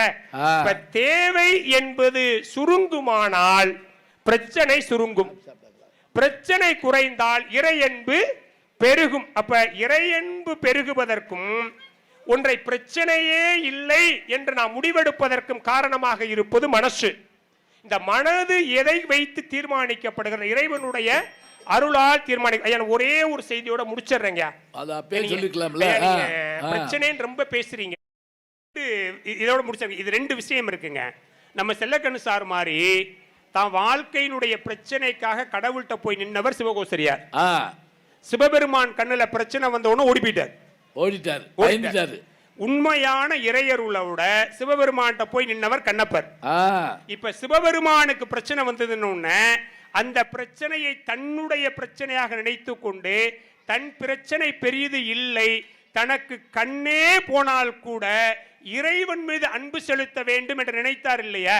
அந்த கண்ணப்பர் தான் இறைவனால அருள் செய்யப்பட்டார். ஆக இறைவனே பார்த்து அவனுடைய வடிவெல்லாம் நம்பக்கல் அன்பே என்றும், அவனுடைய அறிவெல்லாம் நமையறியும் அறிவே என்றும், அவனுடைய செயலெல்லாம் நமக்கினியவாம் என்று கொண்டாடுகிற கண்ணப்பருடைய பக்கம் நிற்பவர்கள் நாங்கள். ஒரு சின்ன பிரச்சனையோட சிவபெருமானையே விட்டுட்டு ஓடிட்டு போன சிவகோசரியார் பக்கம் நிற்கிறவங்க அந்த ஆளுங்க. எனக்கு நிச்சயமா ஞாபகம் இருக்கு, அழுத பிள்ளைக்கெல்லாம் பால் இல்ல, இறையருளோடு அழுத ஞானசம்பந்த பிள்ளைக்கு அம்பிகை பால் கொடுத்ததை போல அந்த ஞானசம்பந்தனுடைய பெயரையே தன்னுடைய பெயராக வைத்திருக்கிற நடுவர் அவர்கள் இறையன்பு ஓங்க என்கிற தீர்ப்பைத்தான் வழங்குவார்கள் என்பதாக சொல்லி அந்த தீர்ப்புக்கு முன்னதாகவே நீங்கள் கைதட்டலாம் என்பதையும் வேண்டிக் கொண்டு நன்றி பாராட்டி விடைபெறுகிறேன். நன்றி, வணக்கம். வணக்கம். ஜி ஞானசம்பந்தன் யூடியூப் சேனல் பாருங்க. உங்களை தேடியே உங்க வீட்டுக்கு வருது. கேட்காம ஒரு விஷயம் உங்களை தேடி வருது பாருங்க, அதை பிடிச்சி வச்சுக்கோங்க. நம்முடைய ஜி ஞானசம்பந்தன் யூடியூப் சேனலை தொடர்ந்து எக்ஸலம், இன்ஸ்டாகிராம், ஃபேஸ்புக், வாட்ஸ்அப் என்று அனைத்து தளங்களிலும் நாம் இயங்கிக் கொண்டிருக்கின்றோம். நீங்களும் எங்களோடு வாருங்கள்.